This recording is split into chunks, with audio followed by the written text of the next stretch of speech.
Bonjour les enfants, on se retrouve au moyen de cette petite vidéo dans ce confinement numéro 2. Bien sûr, j'aurais préféré vous voir face à face, mais voilà, c'est comme ça. Aujourd'hui, je voudrais parler avec vous des réseaux sociaux, comment ça fonctionne et quelques dangers associés à ces réseaux.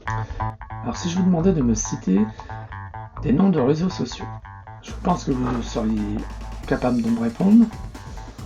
Allez, on fait un essai. Facebook, Twitter, Instagram, YouTube, TikTok, Snapchat, WhatsApp, mais aussi Twitch, Periscope. Ces applications, on les appelle tout simplement des plateformes. Exemple, la plateforme Facebook. Alors avant de parler plus des réseaux, il faut savoir comment ça fonctionne.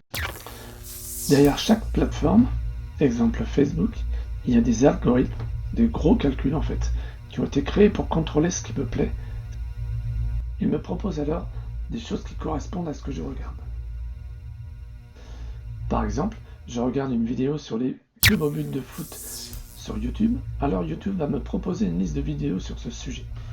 Mais il y a encore plus fort. Imaginez votre compte Facebook ou Instagram. Vous likez ce que postent vos amis, ce qu'on appelle les followers. La plateforme remarque que vous ne likez pas les posts de certains de vos followers.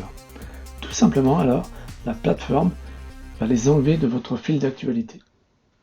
Alors pourquoi avoir choisi de vous parler des réseaux sociaux? Tout simplement parce que les réseaux ont été créés pour devenir indispensables. Tu deviens addict, dépendant de ces réseaux.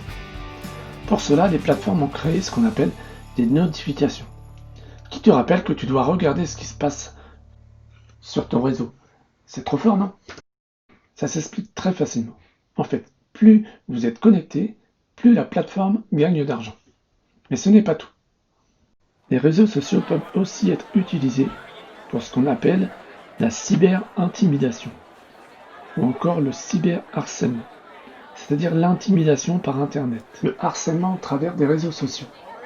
Autrement dit, on utilise ces réseaux pour exprimer sa colère, sa haine contre quelqu'un, pour le harceler, pour l'humilier. Et oui, le cyberharcèlement, ça existe. Et ça n'atteint pas que les autres. Regarde cette petite vidéo. À quoi ça sert? Ça veut dire quoi ça? Pourquoi c'est comme ça? C'est où? C'est qui lui? Un jour, une question. C'est quoi le cyberharcèlement? Tu connais sûrement le harcèlement. Un élève se retrouve pris pour cible de façon répétée par d'autres élèves.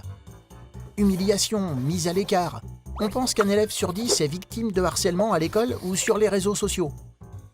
Mais alors, le harcèlement, c'est aussi sur Internet? Oui, on l'appelle le cyberharcèlement, quand les moqueries se poursuivent sur les téléphones par SMS ou sur Internet. Des insultes, des commentaires malveillants postés sur un profil, des photos ou des vidéos prises à l'insu d'un élève. Souvent, les harceleurs se focalisent sur un détail physique, une différence, une originalité. Il arrive que ce soit un ou une ancienne amie qui partage des infos secrètes ou personnelles. Or, sur Internet, les infos circulent à vitesse grand V, sans que personne ne puisse rien contrôler.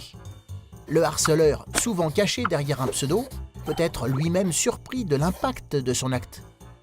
Mais ce qui est sûr, c'est que le cyberharcèlement fait des dégâts. La victime souffre et est souvent en silence. N'oublie pas, le harcèlement, c'est une relation à trois. La victime, le harceleur et tous les témoins qui n'ont rien dit.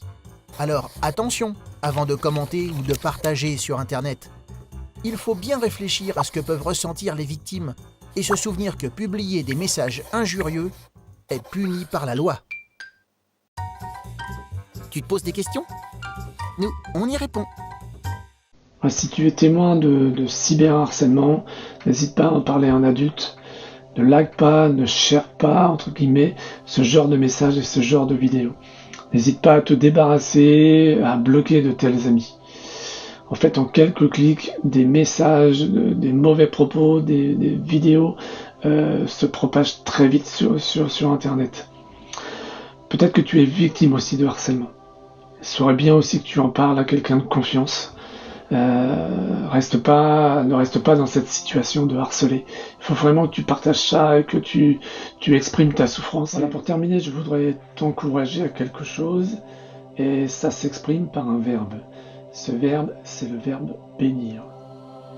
Bénir, c'est tout simplement le fait de dire du bien de quelqu'un. Alors je voudrais t'encourager à bénir sur les réseaux sociaux, mais pas que. La Bible dit dans Proverbe 11,25, qui répand la bénédiction connaîtra l'abondance.